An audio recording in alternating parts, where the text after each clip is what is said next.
যে কোনো নিরামিষের দিনে রুটি, লুচি, পরোটা বা ডাল ভাতের সঙ্গে একটা মাখা তরকারি যদি বানাতে চাও, তাহলে এই নিরামিষ কুমড়ো ছক্কাটা কিন্তু একবার ট্রাই করতে পারো। খেতে কিন্তু দারুণ হয়।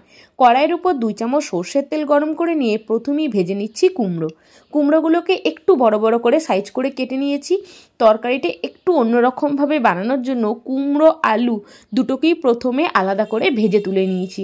আর এই তরকারিটার মধ্যে আমি ফোড়নে একটা জিনিস ব্যবহার করব, যার জন্য এই তরকারির টেস্টটা আরও অসাধারণ হয়।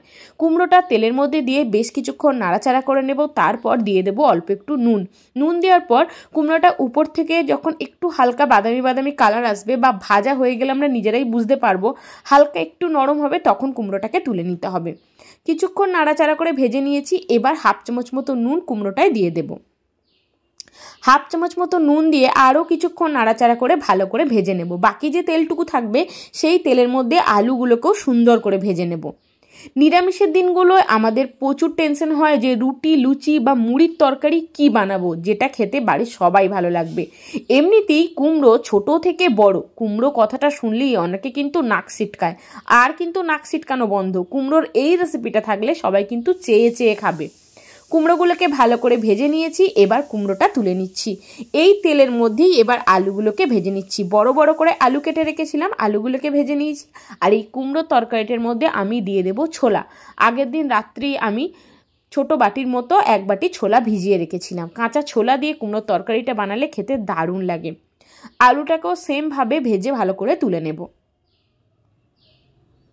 অল্প একটু নুন দিয়ে দিলাম যাতে আলুটা তাড়াতাড়ি নরমও হয়ে যায়। বেশ কিছুক্ষণ নাড়াচাড়া করে ভেজে নিয়ে আলুটাকে তুলে নেব।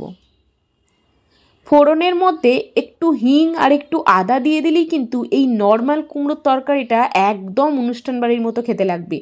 বিয়ে বাড়ির দিন সকালের মেনুতে বেশিরভাগই কুমড়োর তরকারি, লুচি বা মুড়িতে কুমড়োর তরকারি থাকে, যেটা কিন্তু আমাদের খেতে দারুণ লাগে।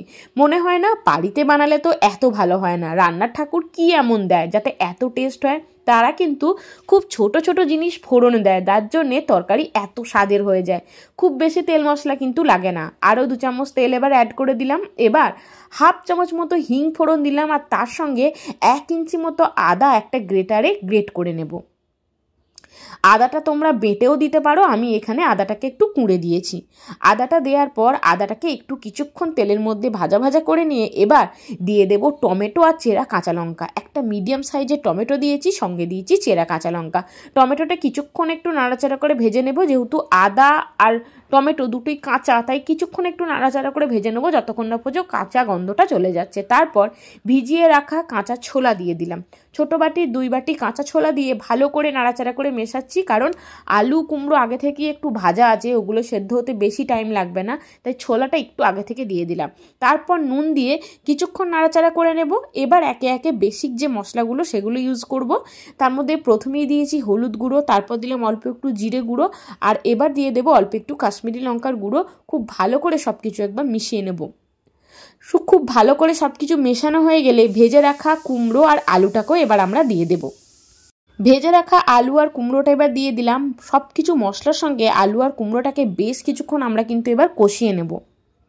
কুমড়ো আলু সেদ্ধ হতে বেশি টাইম লাগে না, তরকারিটা একটু মাখো মাখোই হয়, তাই আমি 1/2 কাপ মতো জল দেব, সেদ্ধ হতে যতটুকু জল লাগে।